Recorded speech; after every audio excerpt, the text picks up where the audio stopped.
वेगवान अपडेट्स घेऊया।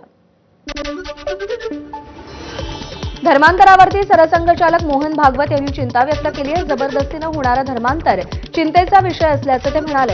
हिंदू समाजानं किमान 3 मुलं जन्माला घालावी असा आग्रह त्यांनी धरलाय। गोरखपूर इथे कार्यकर्ता कुटुंब मिलन कार्यक्रमात त्यांनी हे वक्तव्य केलंय। हिंदू समाजाला सध्या चिंता नाही, मात्र सतर्कता महत्त्वाची असल्याचं ते म्हणाले।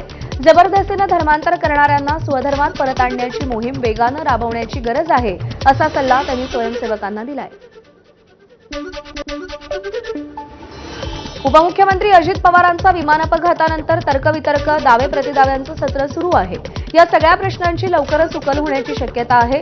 अपघातग्रस्त विमानाच्या डिजिटल फ्लाईट डेटा रेकॉर्डरमधील डेटा एआयबी म्हणजेच एअरक्राफ्ट ॲक्सिडेंट इन्व्हेस्टिगेशन ब्युरोच्या प्रयोगशाळेमध्ये डाउनलोड करण्यात यश आलंय, तर कॉकपिट व्हॉइस रेकॉर्डरमधला डेटा रिकव्हर करण्याचे प्रयत्न सुरू आहेत। अपघाताचं नेमकं कारण समजण्यासाठी या दोन्ही रेकॉर्डरमधील डेटा महत्त्वाचा ठरणार आहे। दरम्यान एआयबीनं डाउनलोड केलेल्या डेटामध्ये काय दडलंय आणि त्यातून कोणती माहिती समोर येतेय हे पाहणं महत्त्वाचं आहे। विमान दुर्घटनेच्या तपासात फ्लाईट डेटा रेकॉर्डर आणि कॉकपिट व्हॉइस रेकॉर्डर का महत्त्वाचे असतात आपण समजून घेऊया।